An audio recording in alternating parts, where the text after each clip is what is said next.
and from my team as well, and of course, as you know, from my dad early on, and my mom.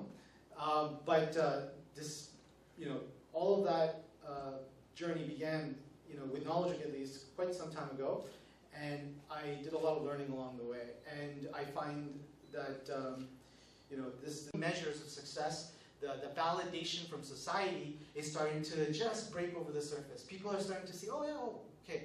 And then all of a sudden, someone has a conversation. Oh, you're doing well. What's going on? And then they start hearing the thought process, and they're like, people should hear this. And so I think what you guys have to understand is you can get to a certain point. School, especially if you're an A student, I went from bottom to the top, and I was just chasing grades. And you can get to a certain point, but what the dip talks about is you're going to reach a point of diminishing return. This whole strategy of getting a job, doing really well, doing what your boss tells you to do, moving up incrementally, up to a certain point, you're going to find that you're not going to be able to peak past a certain point. And that is not, that's common across every industry, right? And when I say, what the book talks about in terms of reward, it's a reward that society gives you. Reward in terms of paycheck, reward in terms of status, reward in terms of, social recognition. And you'll be surprised, I was a magician. I could go up on stage and embarrass myself. And yet I had to slug through that. And it's not fun. Leaving Microsoft, my mother was crying. If you know the story of how much I had to go through just to get me from the bottom up to Microsoft, it was just painful. And she was crying that night. She came to Seattle, I said, I'm quitting Microsoft. I think I have something, I figured out something, and I need to quit. And I need to start all over again. And I remember that experience. So believe me when I tell you, it may sound like, yeah, I could totally do this, but it will not be romantic. So that is why it's really important to find something you can emotionally associate your life to so that you won't regret, right? And the second component of this is time. I thought, okay, you know what? When I quit a full-paying job to start Knowledge Hook, I had an investor. I had the founder of Boston Scientific, this multi-billionaire who had succeeded and was investing in Knowledge Hook. And I had a client, my first school board. And I'm like, this is going to be a breeze. And it took me 2.5 years of R&D just to get to the product that I was able to communicate to you what we do. It wasn't even that on the first run. So this took a lot longer for me. But one of the things I had read about all of these magicians, these pioneers, was they found something and they were willing to, they had a long plan. So plan for a long journey. Don't plan for a trip around the block, a trip to Montreal, maybe even further, right? Plan long. And I find that the more set up you are for a long journey in whatever you're going to pursue, and the deeper you go in terms of investing in yourself without societal rewards, the more you slug through it, the steeper the curve is at the end of that. And it's like swimming underwater without holding your breath. It sucks, right? And you want to come out for air, and it's going to suck.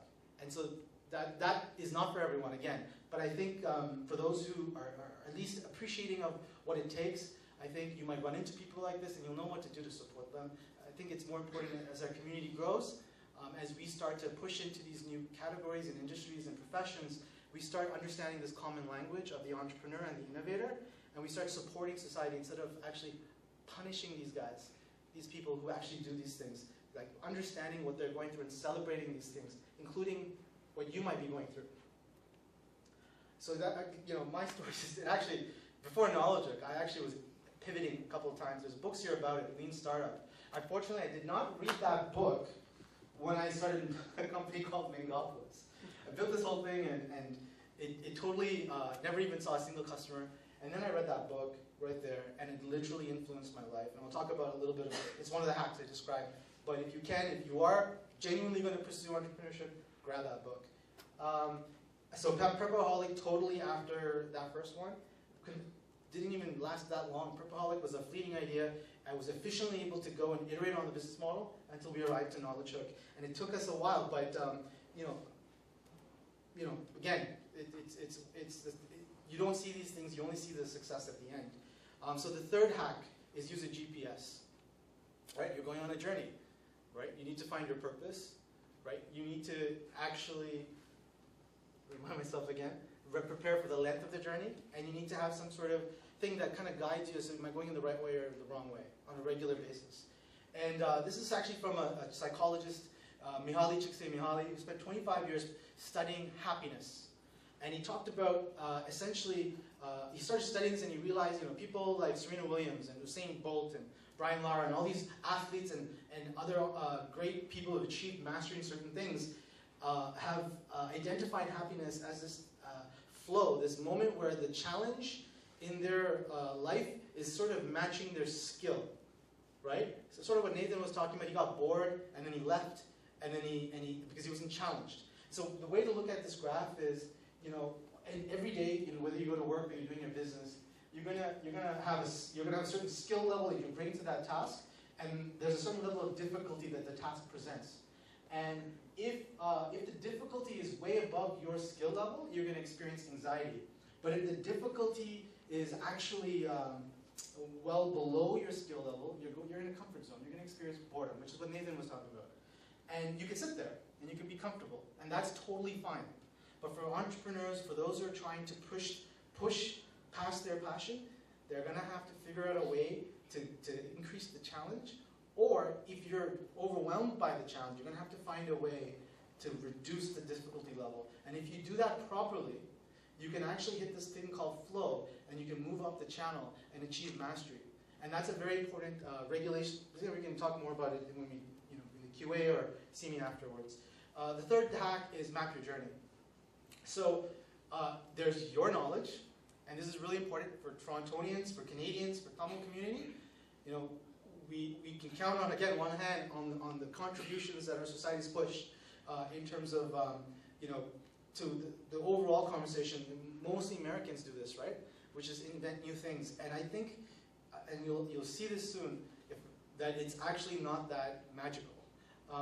But the way to look at the journey is you're going through that flow. You're trying to build yourself, take on certain tasks, and there's a certain amount of knowledge you have, and you're trying to specifically, as Nathan was saying, find a niche and specific domain, and you're trying to move your way to the front of the human knowledge in that specific domain.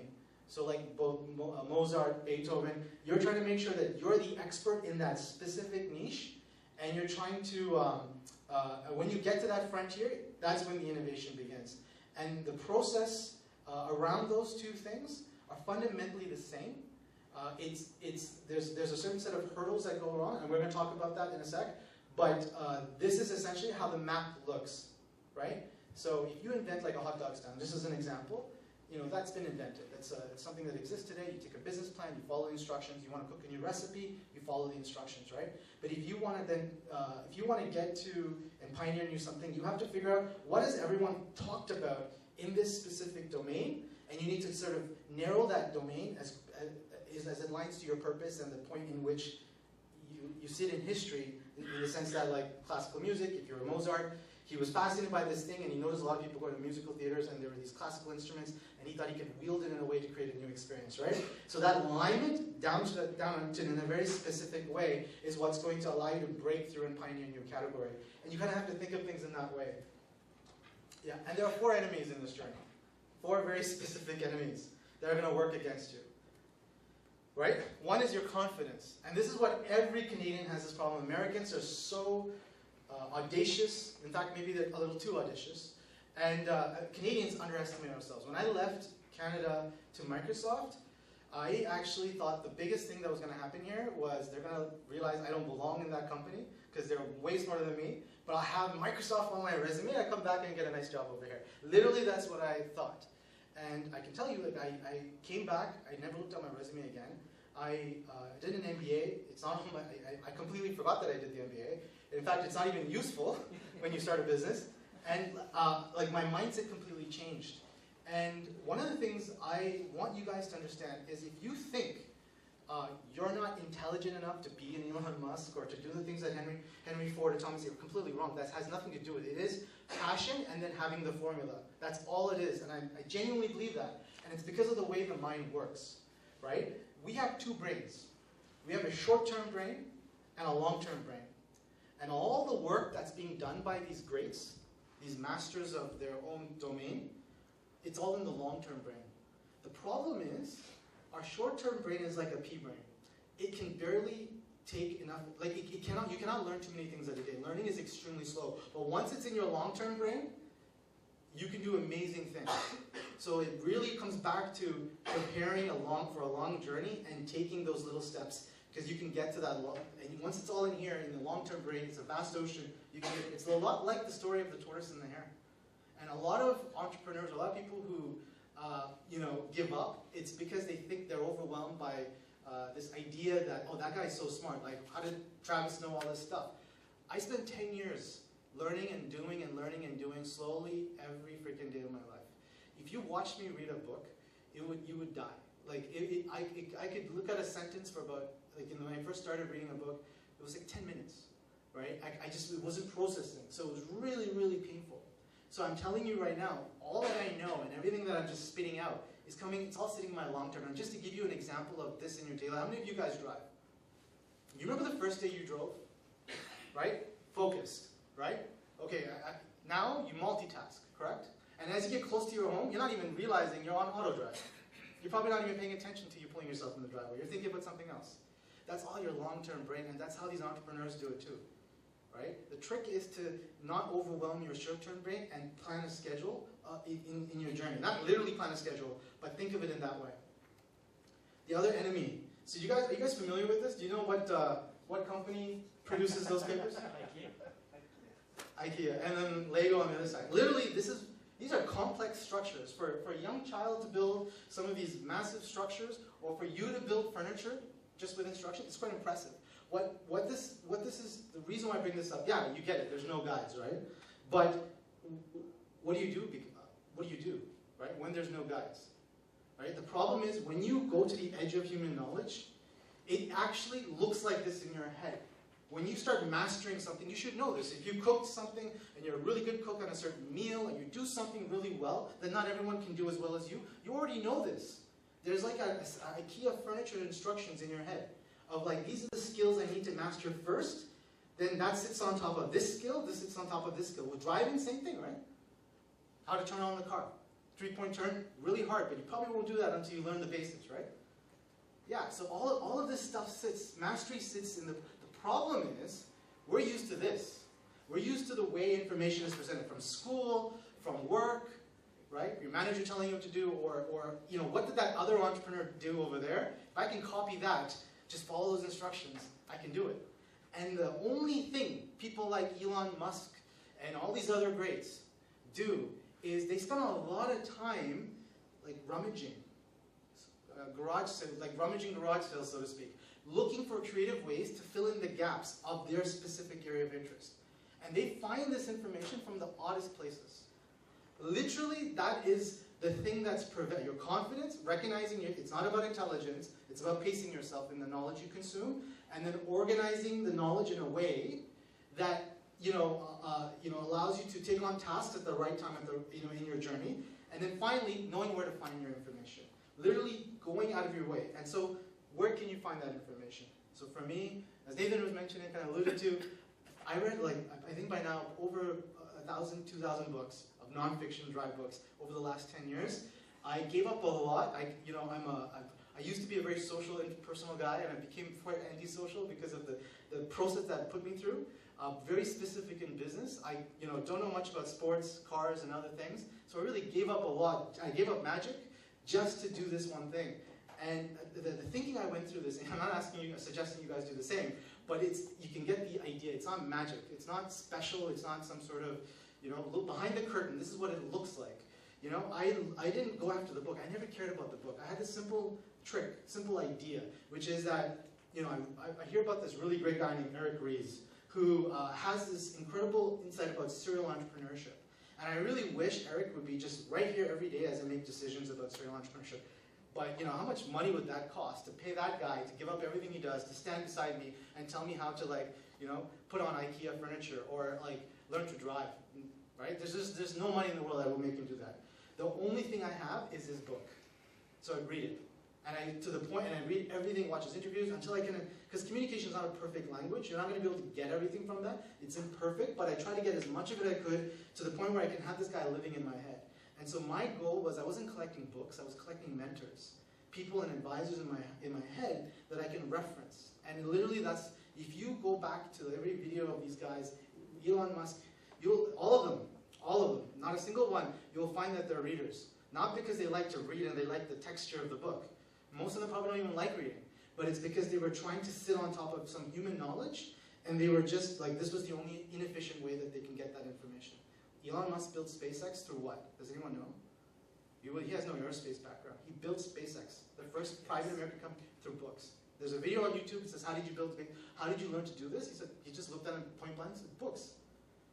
Right? And so this is not about like, eat your vegetables, read books the way our parents talk about it. This is not that at all. I never read a nonfiction book other than the ones that like school assigned. And I didn't even read those. So I don't even know how I got through the MBA program because I didn't do a lot of homework either. But my point is that it's not about the books and that's a good thing and your parents decide to read books. This is not about that. It's about who do you respect as a thinker and you want that guy in your head, that girl, whoever, then go after that information as best as you can. The second is, so it comes back to mentors. You know, I cannot just, you know, there's a whole bunch of mentors. Kulai Saudhuri was one of my first business mentors. Some of you may know him. Sai Navaratnam, Kumar Ratnam, Nathan, Shaji Nada. These are actual mentors in the community. It was one thing for me to have books. I don't live in Silicon Valley. My father wasn't a businessman, right? He can't offer any knowledge on this. He did everything he could. So really, I needed hands-on practical mentors and advisors. So I sought them, the way Renish talked about it.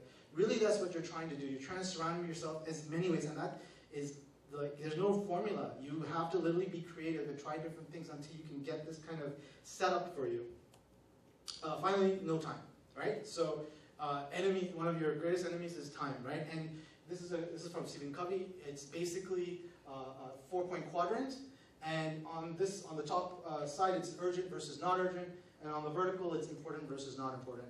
And really, your goal is to try to find things, focus as much of your day, or carve out as much of your day for things that are not urgent in the sense that I need to do this now, but important. And really, that's what, the battle is going to be, how do you do that? And I encourage you to check out this thing about Stephen Covey and time management to learn a little bit more about this. But the goal is that, and in many ways, you Nathan talked about your wife or your husband who supports you. My wife really supported me to focus so much time on that quadrant and created a support system. My parents created a support system. So that's the other thing about entrepreneurship, and you can't do it alone, and sometimes you're just lucky that you had the right setup for you, and if you don't have it, then you can't feel bad for that. Don't feel bad that you can't do it, because there's other things that are working for me in my advantage to do that, and I think that's important to figure out, and there's ways in which you can set that up, but it's not going to be perfect for everyone, and everyone's going to have their own unique challenge. And this is my favorite, the serial entrepreneur high risk. This is literally the reason I wanted to talk today. Risk, right? And especially in the Tamil community, risk. Are you serious? Just get a good job. In fact, a government job would be really good, right? That was one of the big, and you have to understand where that comes from though, right? We came from, a lot of challenges, right? And so Maslow's hierarchy of needs, security was the most important thing. That was a luxury for some of us, our parents and right? So that came from that. We now sit here and, that doesn't matter as much because we have such a great security blanket here in Canada. Perhaps a little too strong because we don't push ourselves. And quite frankly, when I went to the States and came back, I realized that people were misunderstanding these guys as just guys who just jump out and I know there's a lot of reality television where there are guys like that in the States, but there's a lot of smart people there who are not actually taking high risk. They are masters of risk minimization. They understand this process the way scientists run an experiment, right? How do you build a business? What do you need? You need money, you need time, you need resources, right? And in business school, I was taught, if you want to come up with a business, you come up with a business plan, right? And so let's talk about this. Let's pretend I was Jeff Bezos and I was going to invent Amazon and I was going to put books online, right? So how would my business plan look? All right, I need millions of dollars for a big inventory of books, a warehouse, a website, right? This is a business plan. I need to put all that together, then I go find that money, and then I hire people, and then I go execute my business plan. But here's the problem.